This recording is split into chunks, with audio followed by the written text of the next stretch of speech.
तो Daredevil born again season 2 का पहला टीजर ट्रेलर मार्वल ब्राउन ने ड्रॉप कर दिया है, जो कि काफी औसम है। ये टीजर देखने के बाद मुझे लगता है कि हमारी एक चाहती सुपर हीरो का भी कैमियो इस सीजन में होने वाला है, जिसका नाम मैं इस वीडियो के आगे बताऊंगा। जिन लोगों को समझ में आ गया कि कौन हो सकता है, उसका नाम आप कमेंट्स में लिख दो। तो ये टीजर शुरू होता है कैरन और मैट के साथ, जो कि बाहर की हालत की वजह से अंडरग्राउंड में कहीं छुपे हुए और एक दूसरे के साथ हैप्पीली टाइम स्पेंड कर रहा है। बैकग्राउंड में चाइल्डिश गैम्बिनो का लिथोनिया सॉन्ग चल रहा है, जो कि इस सीन से काफी अच्छे से मैच खा रहा है। और ये केमिस्ट्री देखकर ये भी समझ में आ रहा है कि हमारे मैट भैया सीजन 1 की गर्लफ्रेंड यानी हेदर क्लिन के साथ भी ब्रेकअप कर लिया है, जो कि होना ही था क्योंकि वो हीरोज और विजिलेंटिस के खिलाफ जा रही थी और विल्सन फिस्क के एडमिनिस्ट्रेशन में कमिश्नर ऑफ मेंटल हेल्थ भी बन गई थी। इसीलिए फिर हमें न्यूयॉर्क शहर की एक झलक और मिस्टर पॉइंटडेक्स्टर यानी बुलजाई को दिखाई जाती है, जो कि एक डाइनर में जाकर वैनिला मिल्क शेक लेता है, जिसके ऊपर लगा हुआ है एक चेरी। ये सीन को देखकर लग ही रहा है कि ये यहाँ पे कुछ कांड तो करने वाला है। शायद इसी डाइनर के सामने कोई एंटी विजिलेंट टास्क फोर्स के मेंबर बैठा है, जो कि उसको प्रिजन से भागने के बाद पकड़ने आया है और बुलजाई यहाँ पे इसका बैंड बजाने वाला है कि सीजन 1 में वो मेयर फिस्क को मारने गया था, तो उसके बाद से ही टास्क फोर्स की नजर उसके ऊपर भी है। इसीलिए फिर हम विल्सन फिस्क के एंटी विजिलेंट टास्क फोर्स को देखते हैं,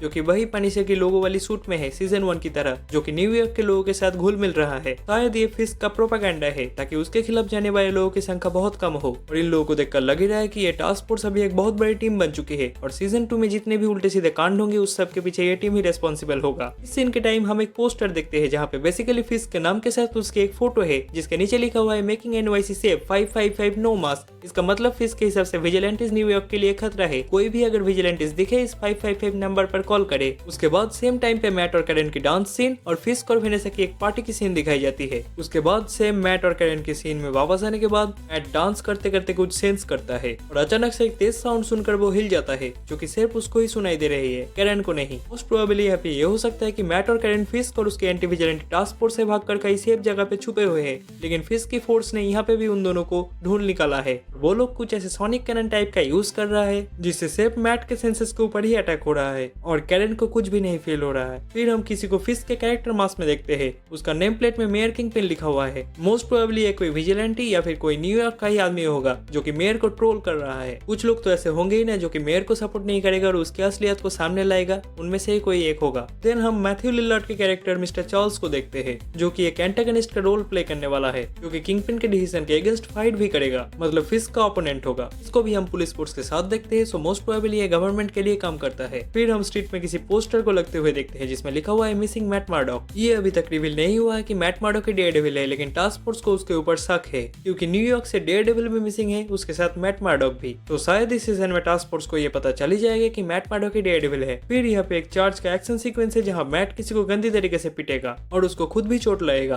और उसी टाइम में एंट्री होगी क्रिस्टन रिटर की जेसिका जोन्स की। उस टाइम में वो बोलेगा होप सो तो चल सकता है, मैं तेरे को उठाऊंगी नहीं। ये वही फ्रेंडली टाइप का बैंटर है जो कि हमने नेटफ्लिक्स के डिफेंडर शो में देखा था, और मैं खुश हूँ कि ये लोग उसी चीज को कैरी फॉरवर्ड कर रहा है। शायद इस सीजन में लुक केज का भी अपीयरेंस हम लोगों को देखने को मिलेगा, क्योंकि पहले सीजन में ही हम लोग को हार्लेम्स पैराडाइज का रेफरेंस दिया गया था, जिसका ओनर लुक केज ही है और ये एक विजिलेंटी भी है, सो किंगपिन के टारगेट में ये भी होगा। इसके बाद वाला सीन काफी इंटरेस्टिंग है, जिसको इस सीजन में देखने में मजा आएगा, क्योंकि यहाँ पे हम मैट को डेयरडेविल सूट में देखते हैं, जो कि एकदम ब्लैक कलर का है, और वो अपना बिली क्लब को फेंकता है, जो कि सामने जाके केवी टेप के कॉप के मुंह पे लगता है। और ये लोकेशन वही है जहाँ फ्रैंक और काफी विजिलेंट्स को पकड़ के रखा गया था सीजन 1 में। तो मोस्ट लाइकली यहाँ पे जेसिका जोन्स, डेयरडेविल और भी कई सारे हीरोज एक साथ आएंगे विजिलेंट्स को छुड़ाने, क्योंकि मैट अकेला इस प्रिजन के हाईली ट्रेंड गार्ड्स को टेक डाउन नहीं कर सकता, तो दूसरे लोगों की हेल्प जरूर लगेगी। उसके बाद हम बुलजाई को खून में सने हुए स्माइल करते हुए देखते हैं अपने सूट में। ये मोस्ट प्रोबेबली मैट ने ही उसे ऐसे मारा होगा। फिर हम मैट को देखते हैं किसी के साथ हाथ मिलाते हुए, सो मोस्ट लाइकली ये बुलजाई है, जो कि मैट से पिटने के बाद उसके साथ ही टीम अप कर लेगा, क्योंकि किंगपिन के टारगेट में वो भी है, इसीलिए। उसके बाद हम कैरन को देखते हैं बड़ी सी लेदर वाली जैकेट में मैट के साथ। तो ट्रेलर में आगे जाके वो मैट के साथ ट्रेनिंग भी कर रहा है, सो मोस्ट प्रोबेबली ये भी थोड़ा बहुत फाइट करते हुए दिख जाएगी हम लोगों को। और इस सीन में मैट का जो ब्लैक सूट हम लोगों को दिखाया जाता है, वो है तो ब्लैक कलर का, लेकिन थोड़ी थोड़ी रेड कलर दिख रहा है हम लोगों को।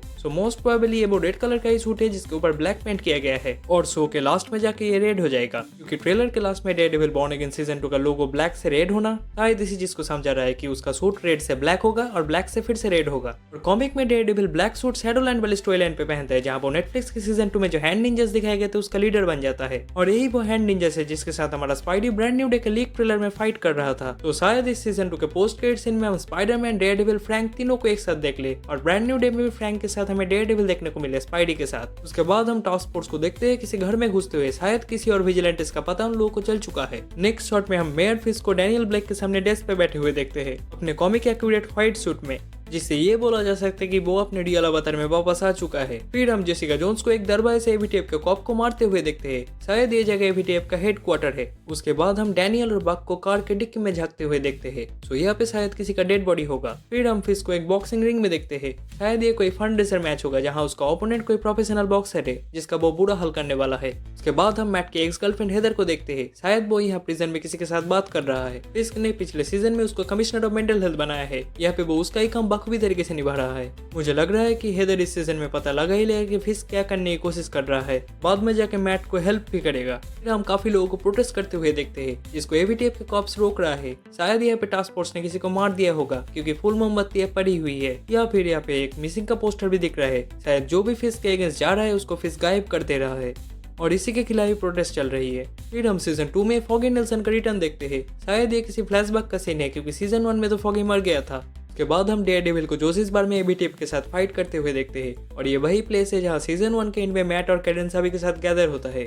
ये फाइट सीन के बाद डेयरडेविल बॉर्न अगेन सीजन 2 के लोगों के साथ ये टीजर ट्रेलर खत्म होता है। अगर आप लोगों को ये ब्रेकडाउन पसंद आया तो लाइक कर देना और चैनल को सब्सक्राइब कर देना और कमेंट्स में बताना इस ट्रेलर में आप लोगों को कौन सा सीन सबसे ज्यादा पसंद आया। Thank you.